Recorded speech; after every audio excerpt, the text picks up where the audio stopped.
سلام، به پیج فاتی خانم خوش اومدین. بریم با هم یه دم پختی خوشمزه درست کنیم. ظرف غذا رو میذاریم گرم بشه. برای خوشرنگ‌تر شدن مرغ یه مقدار زردچوبه به روغنی که از قبل داغ شده اضافه میکنیم. مرغ رو درون قابلمه قرار میدیم. در قابلمه رو میذاریم تا خامی مرغ گرفته بشه. حالا نوبتی هم که باشه نوبت اضافه کردن پیازه. پیاز که سرخ شد، زردچوبه، ادویه کاری و شنبلیله رو اضافه میکنیم. عطر خوش دمپخت به خاطر شنبلیله است، ولی باید یه مقدار کم اضافه بشه تا طعم تلخی نده. حتما توی غذاهاتون از زیره استفاده کنیم، خیلی فوق العاده است. توی این مرحله ماش را به همراه 2.5 پیمونه آب اضافه میکنیم.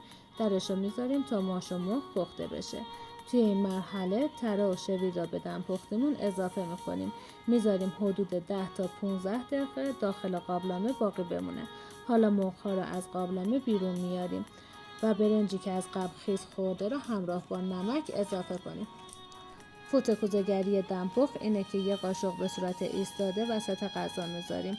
اگه افتاد آب غذا زیاده و باید یه مقدار از آبش برداشته بشه. روغن را الان اضافه میکنیم و حالا نوبتی هم که باشه موقع اضافه کردن مرغمون به همراه به یا تخم مرغه. همه این کارا رو که کردیم میذاریم توی نوش جونتون. با لایک و کامنت ما رو همراهی کنید.